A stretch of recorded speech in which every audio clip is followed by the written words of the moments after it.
Oh. Are you here, bears?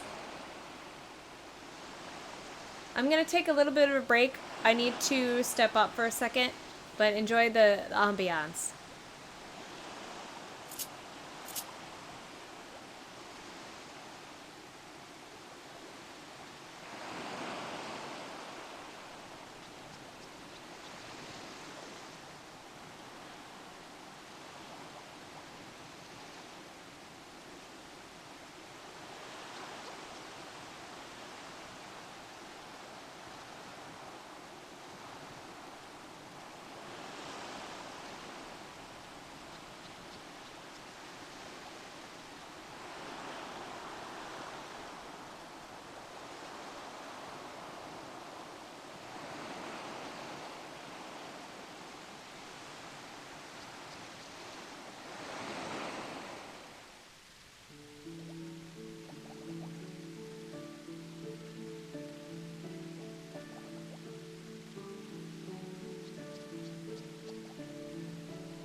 Ta-da!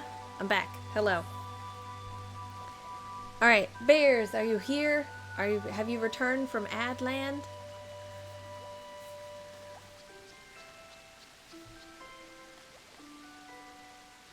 There you are. Hello, bears.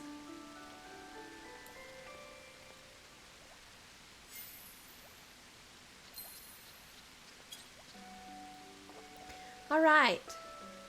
So they say hello and welcome to Ocean Conservation House. Feel free to explore our coral reef and deep sea exhibits and ask any questions you may have about the fish in game or IRL. All right. Let's see what the book says. It says, all fish featured in this house have real-life counterparts, many of which are endangered. Efforts to protect habitats and reduce pollution are essential. Okay. So the coral is very shiny and cute.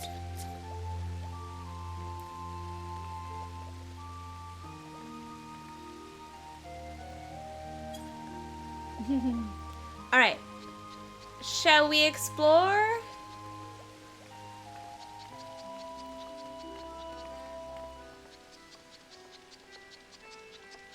Oh, I love the waterfall and the jellyfish bites. They're so cute. Oh, the basking shark. All the sharks. So we got a hammerhead. Basking. is this a tuna? It looks like a parrotfish. Oh, that's like a, oh, I know that. Oh gosh, what is that shark? Oh man, this is really testing, this is testing my zoology knowledge. I'm a zoologist, not a marine biologist. Looks like a parrotfish though. And that's a sawfish.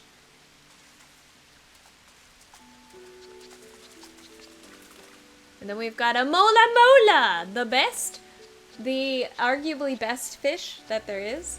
Sunfish or mola mola.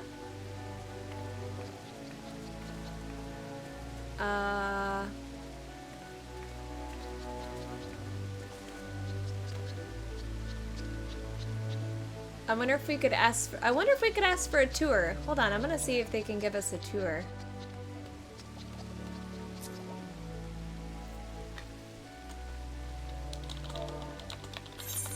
Oh!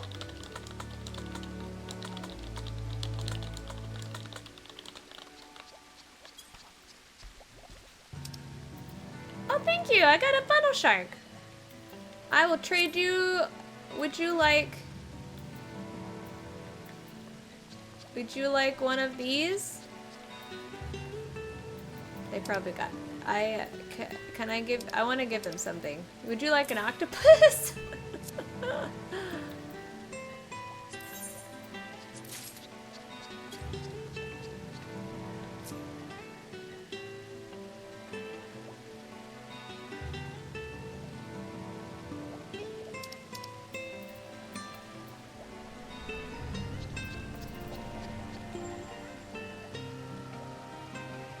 Yay, tour!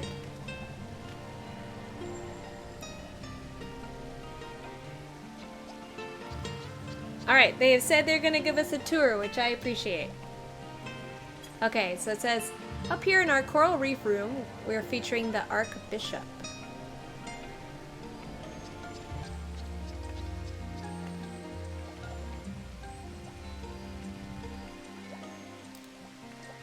Oh, I see it. Ooh! And then that looks like a leopard shark. In the real world, you can find this fish in the waters around Indonesia, known as the cardinal fish. Oh yeah! I know the cardinal fish.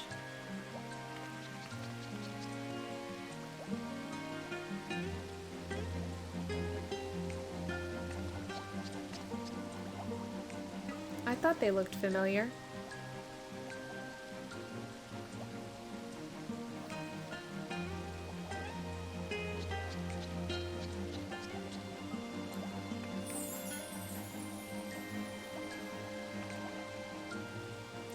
Next to them, we have the zebra shark, who goes by the same name IRL.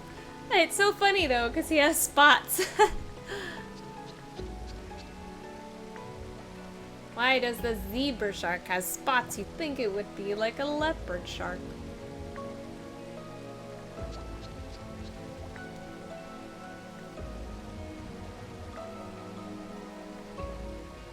Both of these species are considered endangered. Aww.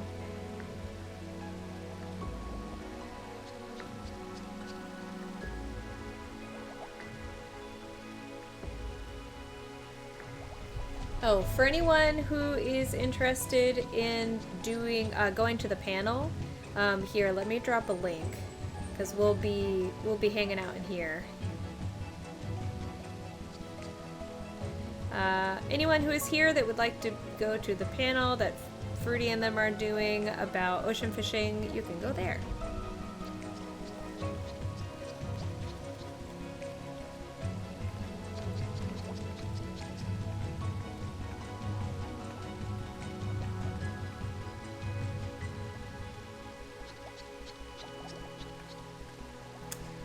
Over here we have another shark, the tawny nurse shark.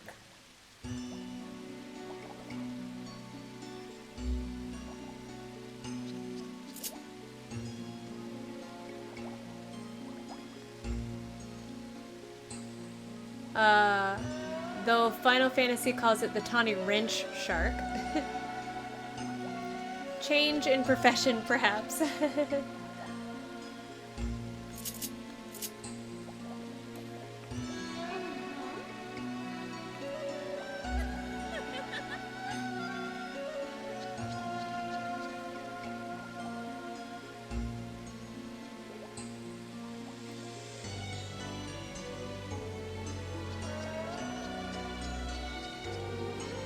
It's very cute. I like how blunt the nose is.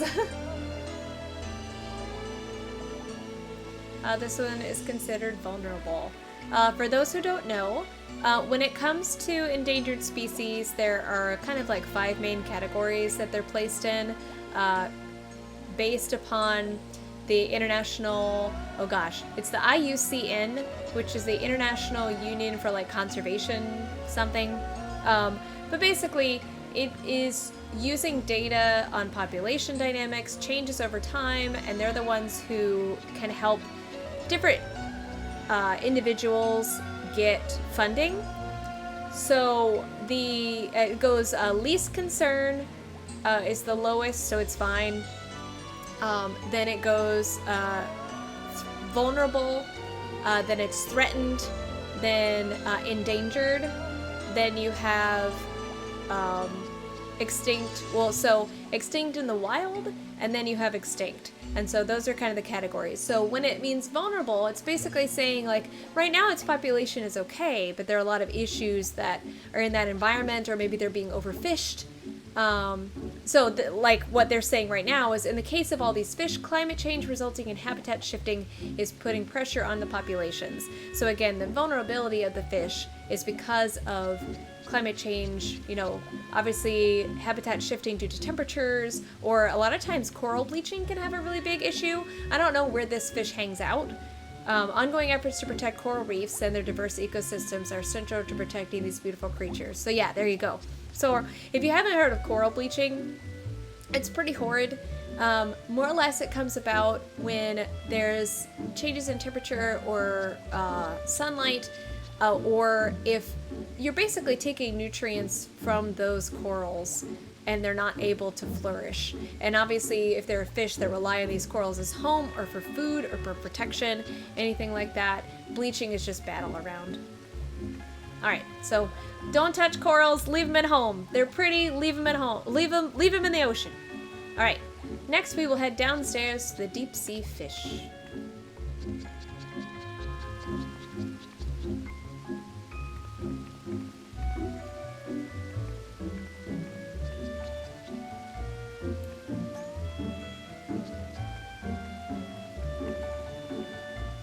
We can start with the fish in the tank, so feel free to get up close and take a look.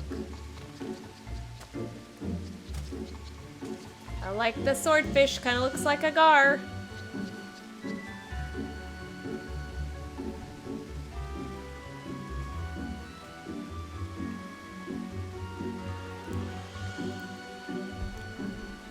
The pog shark is a fan favorite, and its IRL counterpart, the basking shark, can be found anywhere in the world in temperature and tropical waters. The basking shark is currently endangered. Its biggest threats are shipping lanes and the fishing and harvesting of aquatic resources. The good news, international treaties list the shark specifically to help protect it. Nice. Yep. So, what it means by like shipping lanes is that obviously if these fish migrate, or if they're hunting in waters where there's a lot of boats, or there's a lot of international trade that overlap where their homelands are, obviously it can inadvertently, either just deplete the fish that is available for them and or harm them just by moving through the area, or unfortunately they might hunt these guys. Like, unfortunately, shark fin soup is still a thing. They use different parts of the shark. It's not always done in a very humane or responsible way.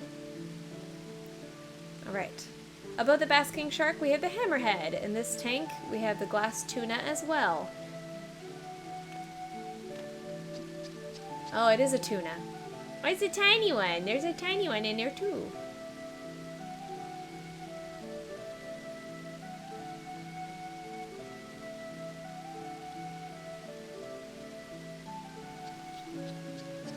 Sorry if I'm like giving too much information, but this is my job, so.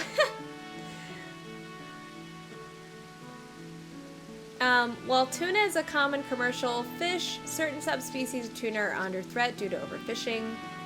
Yeah. So something that you can do, there's a great app/website that's called Seafood Watch. So You may or may not know that certain fish are kind of like go in and out of season depending on spawning, like when it's their season for breeding. And Seafood Watch is a great website that tells you exactly what fish where are in season and when and where you should purchase them as far as what's sustainable. So, you know, if you enjoy fish and you want it done responsibly, then Seafood Watch is a great app/website that can give you that information. Alright, to the left of the hammerhead, we have the Titanic sawfish. Some of you may also be familiar with the big fish version, Pirate's Bane.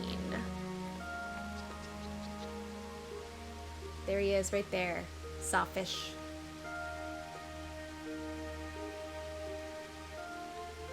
I like the little, that's so cute, the little stage. I'll sit next to you.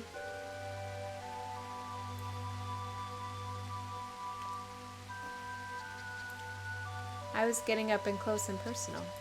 There we go. No, I want to sit. There we go.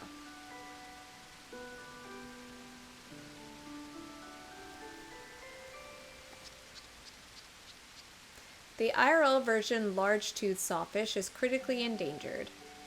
And so again, this is one of the ones that's like deeper sea.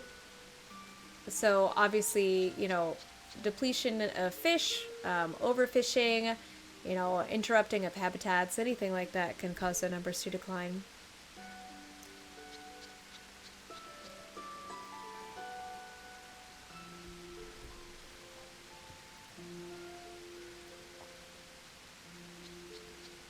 Yeah, it's nice that a house like this exists. It's very nice that they are giving us a tour. Due to its global range, the threats of its fascinating fish are many. Yeah, and so basically what that means is that because it's found in many different areas, obviously anything from overfishing to lack of food to pollution, obviously plastic, anything like that can be a big threat. And now sharks in general are pretty hardy because a lot of them have been around, you know, since dinosaurs have been around. So it's just the growth at which, or sorry, it's just the pace at which there's so much change happening. Yeah, everything from housing developments to mining, transportation, fishing, water management, and of course, climate change affect this species.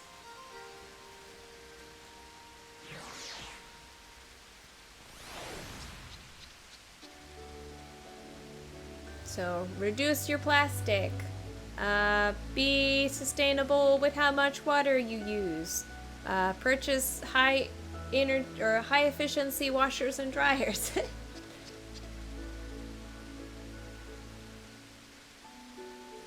There's currently an action recovery plan in place to help the species, but area-based habitat management is needed as well, for sure.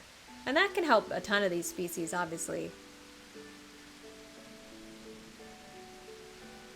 So obviously, like making certain areas no swim zones, I guess, kind of like the no-fly zones. Making sure that areas are staying clean where these fish are, no developments, no taking resources from that environment. Below the sawfish, we have a Fates design, which is actually more of a reef fish. It's behind his head. I like, oh, and then there's another one that's almost like a skate.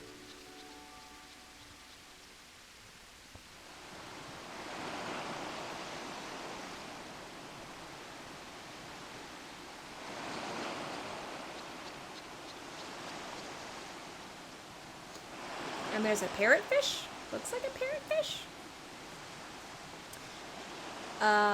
Oh, it's a clown triggerfish. Okay, this brightly colored fellow is a real fish. The clown triggerfish is just as eye-catching in real life. It's very pretty. It looks like it. It looks very close to a parrotfish, though.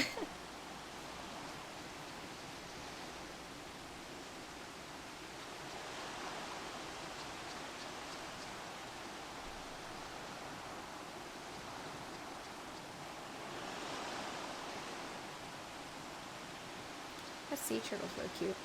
While this fish is not endangered, it's a fine example of just how surreal some fish can be. For sure. If you've never looked up a goblin shark, or no, a goblin shark? Yes. Look up a goblin shark. Fish are strange.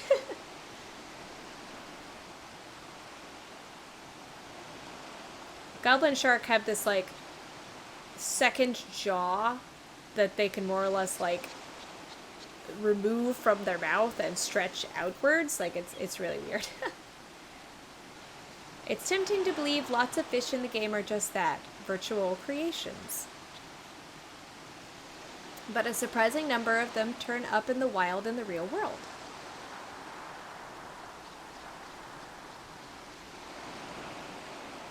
I'm reading a script, by the way. My body is hiding the chat, but they're talking.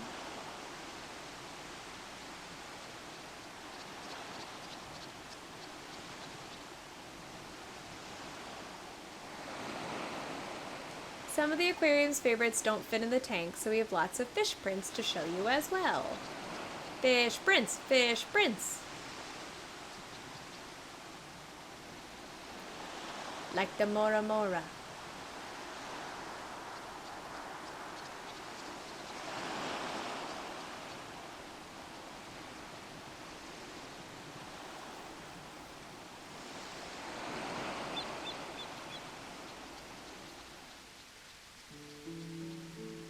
The pancake octopus in-game is a relative of the endangered roughly umbrella octopus, which makes its home in the deep sea.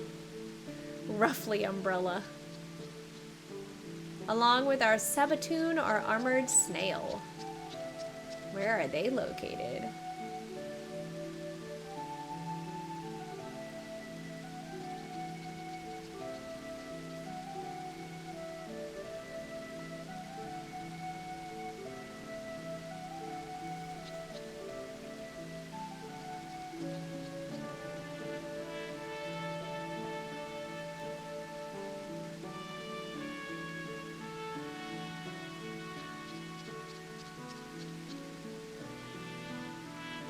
And of course we have the ocean sunfish as well. Mola mola!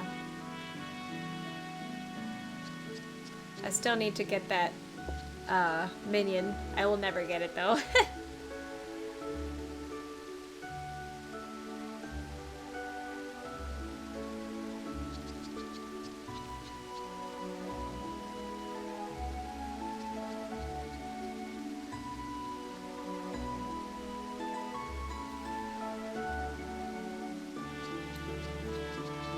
While not endangered, its population is decreasing as well.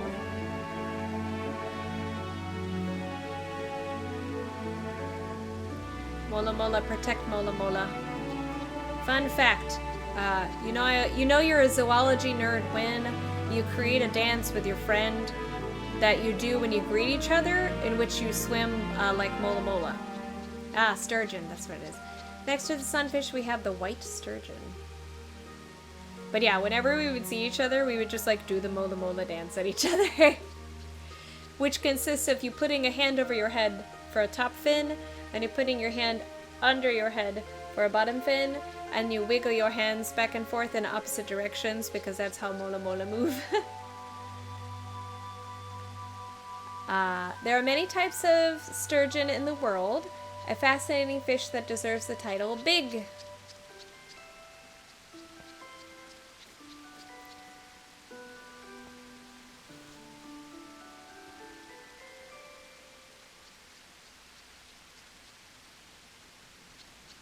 Some of them, such as the European sturgeon, are critically endangered.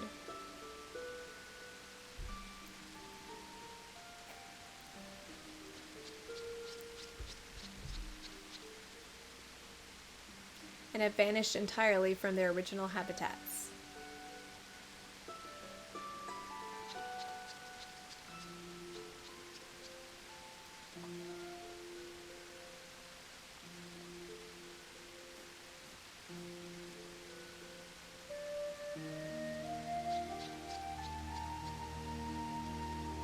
On the back wall, we have one of my favorites. I like that one. He's like a giant sea pancake. Oh, it's a whale shark?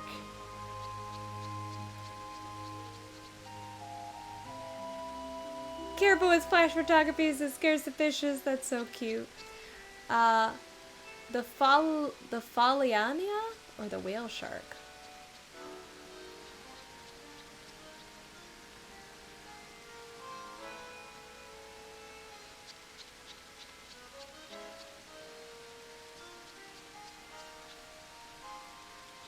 I guess it looks like a whale shark. And then that looks like a coelacanth over there.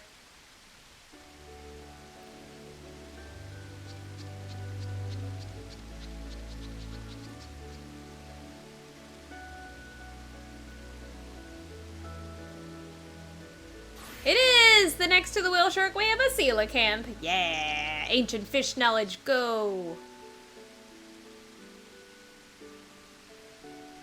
They were thought to be extinct and then rediscovered a while back now. But their attempts were made to get a coelacanthus, but sometimes big fish don't want to cooperate. Aww. So they were saying that they were trying to catch one to put in the aquarium. I know that. I know that. It's true.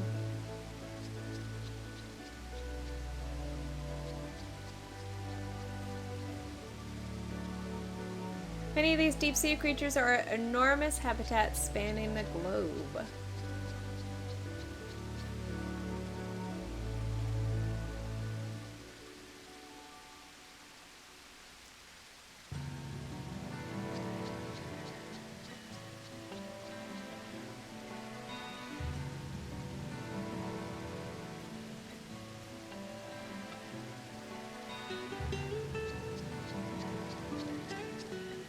When I cover up my mouth. Okay, so when we look at ways to protect them, we can see immediately that those effects need to be at once local and global.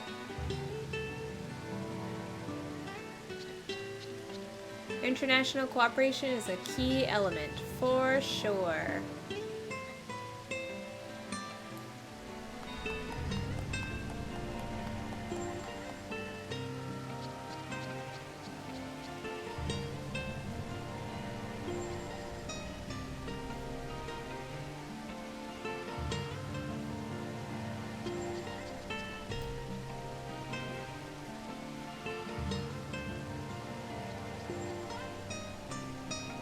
There are lots of international groups and charities working hard to protect all sorts of marine life.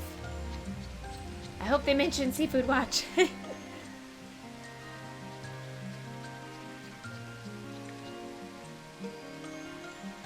actually really don't know a lot of aquatic organizations. Most of mine are land-dwelling.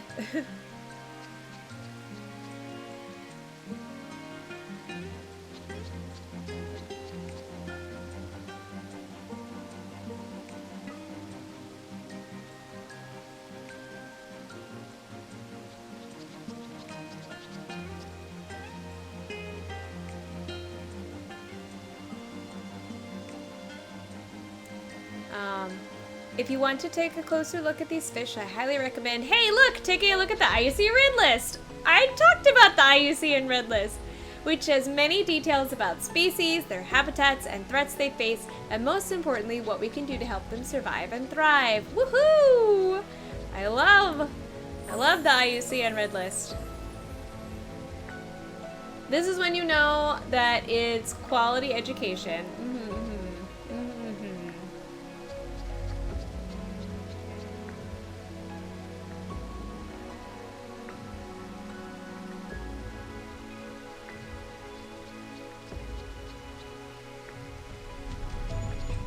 The list also has lots of pictures, including some sourced from community conservation efforts.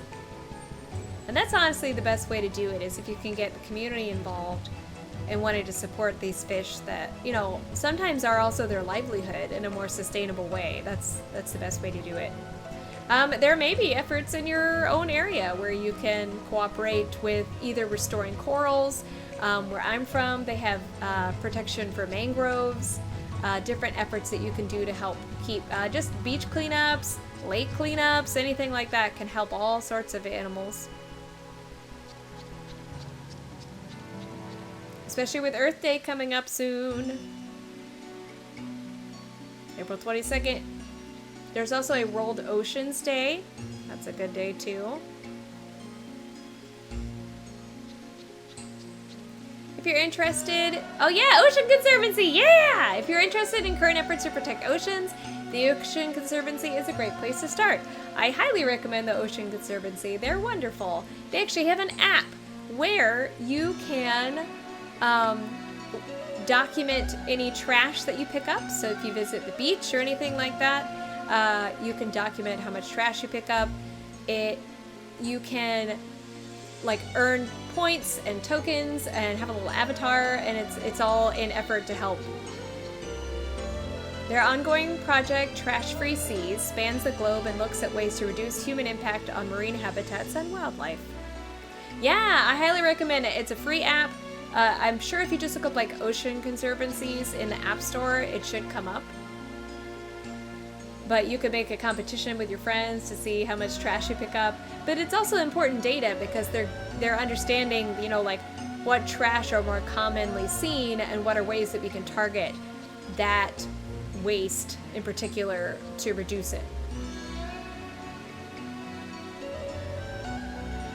Thank you so much for visiting Ocean Conservation House and taking the time to join me on this tour.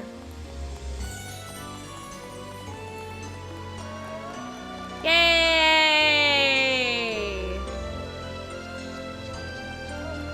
That was wonderful. Woohoo!